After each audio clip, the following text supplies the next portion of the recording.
is joining us now. Is he on the line? All right.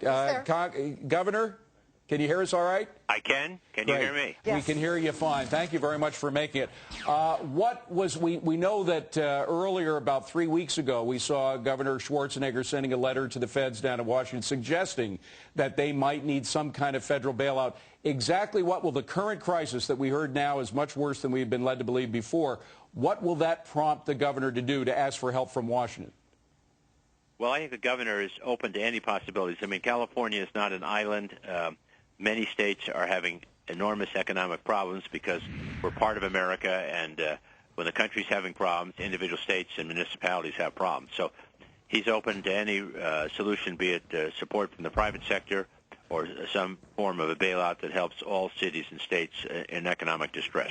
Well, he's got some ideas. He wants to raise taxes. I know there was a sales tax, but he wants to raise that by 1.5 percentage points. It would end up being 1.5 pennies on the dollar for 3 years.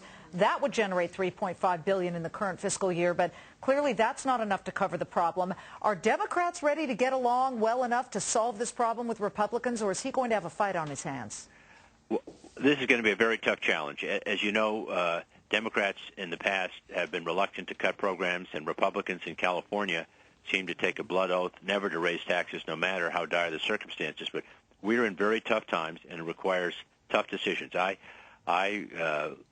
departed from my party, the Democrats, and joined Governor Schwarzenegger in campaigning for a successful redistricting initiative that will make seats more competitive and hopefully get more centrists elected. Unfortunately, that won't have an impact till the 2012 period. But we have to be the adults in the room.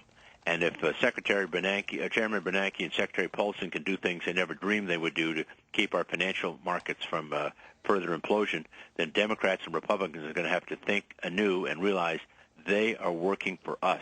We are not working for them. And even though they don't want to have to raise taxes and don't want to have to make tough cuts, there is no other choice. Well, but on the other hand, Governor, you saw the stats on this weekend. Friday was a relatively good day, or better than expected, but Saturday and Sunday were lousy in terms of retail sales. You raised the tax on retail items, and you're going to be hurting the very people you want to help. Listen, I'm a believer. I did nothing but lower taxes when I was governor of California, including the car tax, which I lowered $12 billion. And my last year, I asked for $4 billion of that $12 billion. We've given taxpayers back for 1 year, and they said, hasta la vista.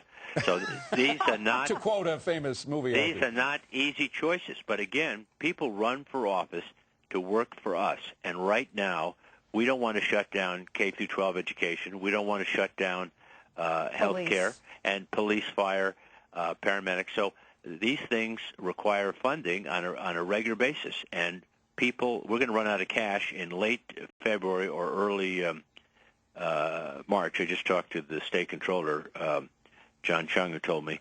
So they have a very short window in which to have these decisions take hold and help right California's ship. Governor, what happens come February? You run out of cash. You shut the doors and government workers don't get paid? There is a priority that kicks in. I hope we don't get to this, and I have to believe that the leaders of both parties, Republican, Democrat, and the governor, can convince the legislature to get something done before we get there. But if we don't get there, you start paying critical services first. I think schools and bonded indebtedness have the first claim on the money. And then after that, I'm not familiar with the rest of the formula, but there's a priority that kicks in automatically, and obviously not everyone gets paid. Understood. But, Governor, we were talking about not paying firemen and policemen and emergency situations like that. Why don't you just stop that high-speed rail project that was just voted in by bond issue? I mean, you know, if you're going to be cutting back, why not cut back on something like that that's not absolutely necessary? Well, the public voted for that. I actually supported that because that's a 30 to 40-year program. I doubt if any a lot of billions of dollars. Yeah, but I doubt if any of those bond funds will be even issued for 2 to 3 years down the road. There's a real lag time between the vote and the issuance of dollars. So we're talking about an immediate problem versus a long-term economic development, basically incentive. Most of the states in the East have a pretty viable rail system. We don't, and we need to make a long-term commitment, just like our fathers and grandfathers invested in us. We got to invest for the next generation. But that's a long-term problem. It really doesn't impact the immediate crisis the legislature is dealing with. Former Governor Gray Davis of the state of California, thank you for calling in. Thank you, Really Governor. My pleasure, appreciate it. Liz. Thank you, David. Good to talk to you.